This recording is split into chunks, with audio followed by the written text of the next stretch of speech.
Good morning friends, আমার নতুন একটা ভিডিওতে আপনাদের অনেক ভালোবাসা আর শুভেচ্ছা। তো আজকে দেখুন বাজার থেকে নিয়ে এসছে খাসির মাংস আর পেঁয়াজ নিয়ে এসছে, আর বাজার করেছে এখানে কাজু বাদাম নিয়ে এসছে, পেঁপে, টমেটো, শসা আর ঠাকুরের জন্য লিচু নিয়ে এসছে। তো আজকে বাজার এগুলোই। তা দুপুরে আজকে রান্না হবে খাসির মাংস। তো মাংস ধুয়ে আমি সব মশলা রেডি করে মাংসটা মাখিয়ে নিচ্ছি। পেঁয়াজ, আদা, রসুন, টমেটো আর একটু জিরার গুঁড়ো, নুন, হলুদ, সর্ষের তেল আর টক দই দিয়ে ভালো করে মাখিয়ে রেখে কিছুক্ষণ মাখিয়ে রেখেছিলাম। তারপর মাংসটা ভালো করে কষিয়ে নিচ্ছি দেখুন। আর আলু আগে ভেজে তুলে রেখে দিয়েছি। তো দেখুন আমার মটন রান্না হয়ে গেছে। তো দেখুন কেমন হয়েছে আজকে রান্নাটা জানাবেন। আর দেখে তো মনে হচ্ছে খুবই ভালো হয়েছে।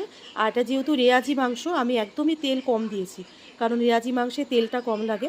আর এখানে রান্না করেছি একটা সব তরকারি দিয়ে একটা পাঁচমিশালি সবজি, আর এখানে করেছি আম দিয়ে ডাল।